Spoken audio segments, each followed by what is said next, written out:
వెళ్ళి అనేక నెలల తర్వాత కేవలం 11 నిమిషాలే ఉండి ఆ 11 మంది ఎమ్మెల్యేలు వెంటనే బయటకు వచ్చాడు. చాలా విషాదకరం. ఆయా నియోజకవర్గాల్లో ఎమ్మెల్యేలుగా గెలిచి ప్రజల సమస్యల మీద అసెంబ్లీలో సాక్షిగా పోరాడి ప్రజల కష్టాలు పోయినంత వరకు ప్రజల కొరకు పోరాటం చేయవలసిన బాధ్యత వైసీపీ ఎమ్మెల్యేల మీద, అలాగే జగన్మోహన్ రెడ్డి గారికి ఒక లీడర్షిప్, అది ప్రత్యేక హోదా అవ్వచ్చు, సూపర్ 6. నేను నిన్న కొందరిని అడిగాను, ఈ సూపర్ 6 ఎందుకు నెరవేర్చలేదు మీరు ఇచ్చిన వాగ్దానాలు? ఇది చాలా విచారం. ఆయన అసెంబ్లీలోనే పోరాడకపోతే ఇంకెక్కడ పోరాడతారు? ప్రజల కొరకు పోరాడడానికే వారిని గెలిపించారు, ప్రజల తరపుని నిలబెట్టడానికి. నాకైతే చాలా ఆశ్చర్యంగా ఉంది. మరి అలాంటప్పుడు ఆ ఎమ్మెల్యేలు రాజీనామా చేసియొచ్చు కదా. గెలుపు ఓటమి అది ఈవీఎంల ద్వారా జరగడం, ఇంకో విధంగా జరగడం మనకు తెలిసిందే. మరలా వచ్చే ఎలక్షన్స్ వరకు అసెంబ్లీని మిస్ అవ్వకూడదు, ప్రజల కొరకు పోరాడాలి అని నా సలహా. లేదంటే ప్రజలు మర్చిపోతారు. ప్రజాశాంతి పార్టీ తరపున ఒక్క ఎమ్మెల్యే లేకపోయినప్పటికీ, ఒక ఎంపీ లేకపోయినప్పటికీ ప్రజల ప్రతి సమస్య, రైతుల కొరకు పోరాడుతున్నాం, నిరుద్యోగుల కొరకు పోరాడుతున్నాం, స్టీల్ ప్లాంట్ అమ్మకుంటూ ఆపేం, ప్రత్యేక హోదా కొరకు పోరాడి ప్రత్యేక హోదా ఏపీ హైకోర్టులోనే డైరెక్షన్ తీసుకొచ్చారు. చంద్రబాబు నాయుడు గారు ఇప్పుడు ఏమంటున్నారు? ఎలక్షన్స్ ముందు జాబు కావాలంటే బాబు రావాలి అని ప్రతి ఒక్కరు అన్నారు. ఆయన ఎమ్మెల్యేలు అందరూ. ఇప్పుడు పవన్ కళ్యాణ్ కనీసం నోరు కూడా విప్పడం లేదు.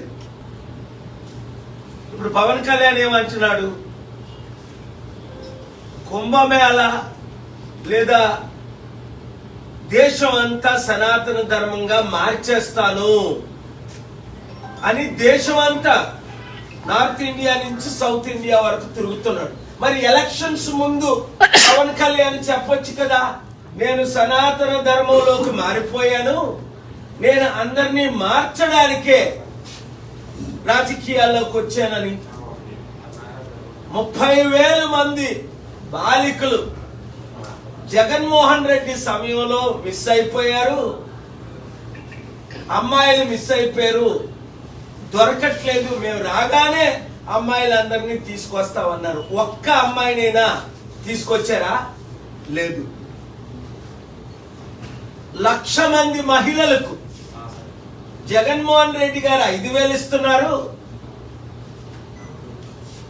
మేము 10,000 రూపాయలు ఇస్తాం, మీ కడుపులు కొట్టను అని పవన్ కళ్యాణ్ అన్నాడు.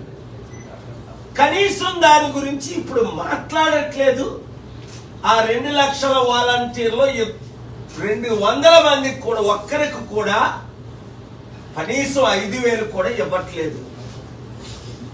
ఉద్యోగాలు 20 లక్షలు తీసుకొస్తాం, తెచ్చినంత వరకు మేము నిరుద్యోగ భృతి ఇస్తాము అన్నారు. ఆ నిరుద్యోగ భృతి లేదు. ఇప్పుడేమంటున్నారు? నేను సంపాదిస్తాను అని అప్పుడని, సంపాదించిందంత పంచుతామని, నేను సృష్టికర్తను, నేను సృష్టిస్తాను అన్నారు చంద్రబాబు నాయుడు గారు. మరి ఇప్పుడు ఖజానా ఖాళీ అయిపోయింది, డబ్బులు లేవు, ఏం చేయాలో అర్థం అవట్లేదు, గుండె ఆగిపోతుంది. ఎలాగ డబ్బులు సంపాదించాలో నా చెవులో చెప్పండి అంటున్నారు చంద్రబాబు నాయుడు గారు. మీకు అనేక సార్లు నేను చెప్పాను ఎట్లా డబ్బు సంపాదించాలి. 100 కంపెనీలు తీసుకొచ్చాను. మీకు చెవిలో చెప్పమంటే మీ ఇంటికి వచ్చి చెవిలో చెప్తాను. 1 సంవత్సరంలో ఆంధ్రప్రదేశ్ సమస్యలు ఎలాగ తీరాలి. లేదా మీరు కేబినెట్ మీటింగ్ పెట్టి మీ లీడర్స్ అందరినీ పిలవండి. నేను మీకు శత్రువుని కాదు. నేను ఇచ్చిన సలహాలు 1 సంవత్సరం పాటించండి. ఆంధ్రప్రదేశ్ సమస్యలు మిగతా 3 సంవత్సరాల్లో సంపూర్ణంగా సాల్వ్ అయిపోతాయి. నిరుద్యోగులకు ఉద్యోగాలు వస్తాయి, కంపెనీలు వస్తాయి, ఆదాయం పెరుగుతుంది, అప్పులు తీరుతాయి, రైతులు కన్నీరు తుడుస్తాం, అన్ని సమస్యలు తీర్చుతాం. Clear points.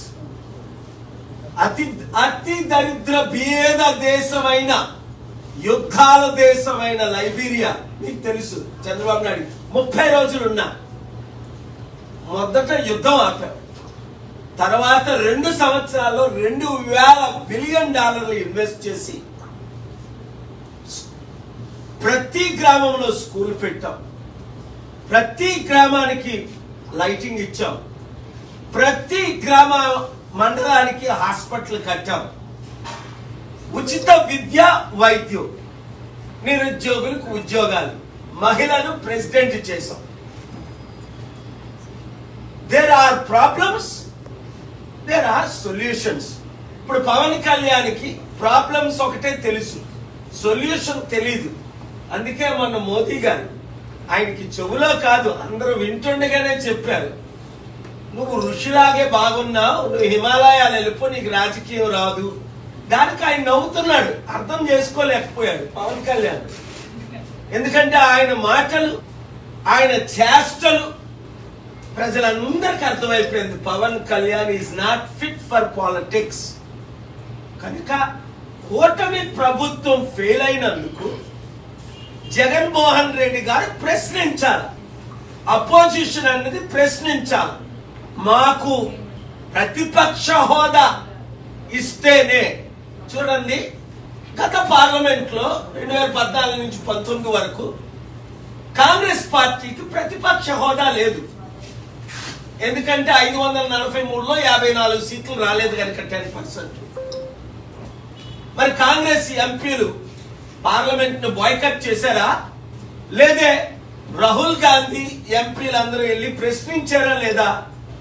ఆ తరువాత ఇప్పుడు 2019లో 150 సీట్లు వచ్చాయి కాంగ్రెస్ కి. ఇప్పుడు 2 రాష్ట్రాల్లో ఇప్పుడున్న పొలిటికల్ పార్టీలన్నీ ఫెయిల్ అయిపోయాయి. గమనించండి, ప్రతి ఒక్కరు గమనించండి. లక్షల కోట్లు అప్పు, ఘోరమైన అవినీతి, లా అండ్ ఆర్డర్ ఫెయిల్ అయిపోయింది, నిరుద్యోగ సమస్య ఎక్కువైపోయింది, కంపెనీలన్నీ దివాలా తీసేస్తున్నాయి, రాష్ట్రం సర్వనాశనం అయిపోయింది. ప్రజాశాంతి పార్టీ అధికారంలోకి వస్తేనే, నేనైతేనే సమస్యలు తీర్చగలను, సాల్వ్ చేయగలను, అభివృద్ధి చేయగలను అన్న విషయం మీ అందరికీ తెలిసిపోయింది.